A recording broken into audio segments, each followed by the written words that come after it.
L'École supérieure d'administration, d'économie, de journalisme et des métiers de l'audiovisuel ESAE offre de nouveaux challenges pour l'année universitaire 2023-2024. Étudiantes et étudiants, parents d'élèves nouveaux bacheliers, ESAE, c'est la garantie d'une formation de qualité à des conditions très avantageuses. À Gbedjromede, à Papa, à Boumekalavi et Parakou, inscrivez-vous en administration générale, administration du travail et de la sécurité sociale, trésor et finances publiques, impôts, diplomatie et relations internationales, journalisme et métiers de l'audiovisuel, gestion des marchés publics, planification et développement local, sciences économiques, sciences juridiques et toutes les filières des sciences de gestion. ESAE vous offre des bourses, demi-bourses et de réductions pour les premières inscriptions dans toutes ces filières. Waouh! En licence 1, 2 et 3 et en master, bénéficiez jusqu'à 50% de réduction sur tous nos sites. N'est-ce pas génial? Infoline. ESAE Gbedjromede, 3e rue à droite en quittant le carrefour Le Jador pour la BIBE Jéricho ou au plus 229 90 93 65 21 98 98 14 00 à Kpakpa au plus 229 52 88 33 33 à Boumekalavi au plus 229 52 88 44 44 Parakou au plus 229 52 46 12 12. ESAE, l'excellence à un an.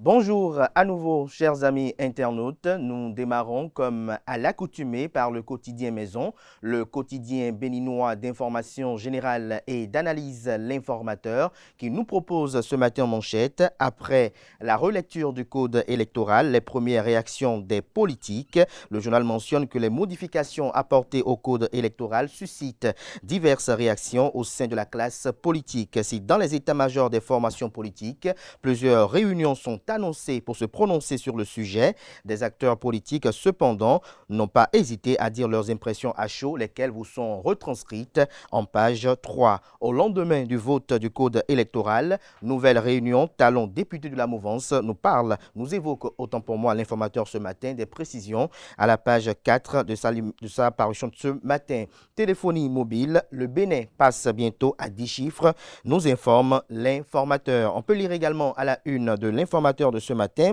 Port autonome de Cotonou, facilitation à l'enlèvement des marchandises à destination du Niger. À l'oreille droite, une invite, comme à l'accoutumée, à découvrir dans les colonnes de sa parution les productions journalistiques des étudiants en formation sur les différents campus de l'ESAE, l'école supérieure d'administration, d'économie, de journalisme et des métiers de l'audiovisuel qui a ses campus dans les villes de Cotonou, d'Abomey-Calavi et de Parakou. La Nation, ce matin en manchette, évoque les missions de chirurgie cardiaque au Centre national hospitalier universitaire Hubert Koutkou-Maga CNHU HKM de Cotonou. 102 patients opérés en 2 ans, nous informe le Canard, en mettant fin aux évacuations sanitaires, parfois fantaisistes. Le gouvernement a fait l'option, en attendant la mise en place d'un pôle d'excellence en chirurgie cardiaque, de faire recours à des missions d'intervention sur place. Le bilan de 2 ans de cette expérience confirme bien la pertinence de ce choix. Retrouvez le bilan à la page 3. Communication téléphonique, changement du plan national de numérotation, nous apprend la Nation. C'est l'une des décisions qui ont été prises hier en Conseil des ministres. On peut lire ce matin en manchette de Fraternité, mouvement de grève annoncé par la FESEN-CSTB ce jour. Les AME jouent la carte de la prudence.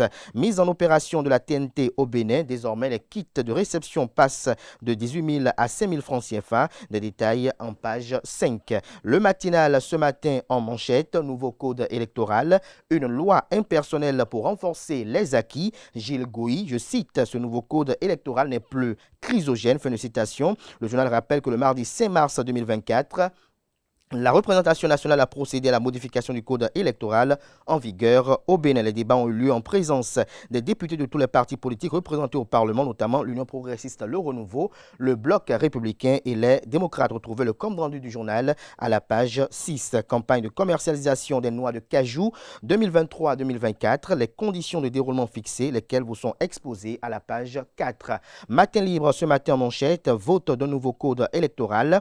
Un État parti se profile. Sosa fera-t-il comme Djogbenou, s'interroge le Canard. Retrouvez ses inquiétudes à la page 2 de sa parution de ce matin. Traite des personnes au Bénin. Le drame des serveuses de bar vous sont exposés à travers un dossier qui est publié aux pages 6, 7, 8, 9 et 10.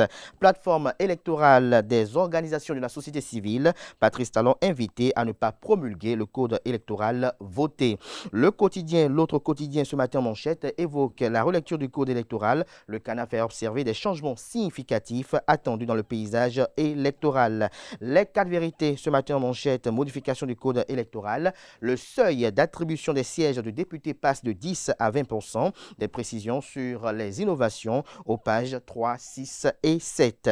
Commissariat de Godomé dans la commune d'Abomey-Calavi. Une femme arrêtée pour avoir empoisonné et tué un pasteur, notamment son pasteur. Retrouvez des précisions sur le récit des faits à la page 4. Conseil des ministres de cette semaine. Le kit de réception de la TNT cédé à 5 000 francs CFA au lieu de 18 000 francs CFA. Les numéros de téléphone passent de 8 à 10 chiffres bientôt. Retrouvez le compte rendu du Conseil des ministres de cette semaine dans les colonnes de la livraison de ce matin du journal. Dabarou nous titre ce matin en manchette, vote de la loi sur la relecture du code électoral au Bénin vers des élections exclusives en 2026, s'interroge le confrère. L'emblème du jour ce matin en manchette, mouvance à talons après la relecture du code électoral. Le feu couvre encore sous les cendres. Retrouvez l'analyse du confrère à la page 8 de sa livraison du jour. On peut lire également à la une de l'emblème du jour de ce matin, partenariat ANCB, Association nationale des communes du Bénin, consulat du Bénin à Naps. Luc Setondia Tropo inaugure une école à Zé. Dynamisme Info, code électoral tel que modifié. Seule la Cour constitutionnelle pour arrêter l'esprit de la vengeance des députés de la mouvance présidentielle. Nous bouclons avec l'hebdomadaire satirique et humoristique apparaissant à Cotonou. Devenir président du Bénin en 2026. Un parcours de combattant. Vous avez une caricature du portail de la Marina et vous avez un gardien qui est là qui dit « Vous voulez être président, vous allez en souffrir » et aux autres devant lui de rétorquer « Plus vite, Réelou Tchefou. » C'est dur, hein? Mon dos est déchiré. Retrouvez des précisions sur les autres caricatures de cette semaine qui sont à la fois informatives et humoristiques dans les colonnes de la parution de cette semaine de Le Déchaîné du jeudi. Ce sera tout pour la présentation de quelques titres parus ce jour dans la presse locale. Les quotidiens sont disponibles dans les kiosques, également accessibles en ligne pour ceux d'entre eux disposant bien évidemment d'un site internet. Place à présent au bulletin matinal d'information et à la page des sports.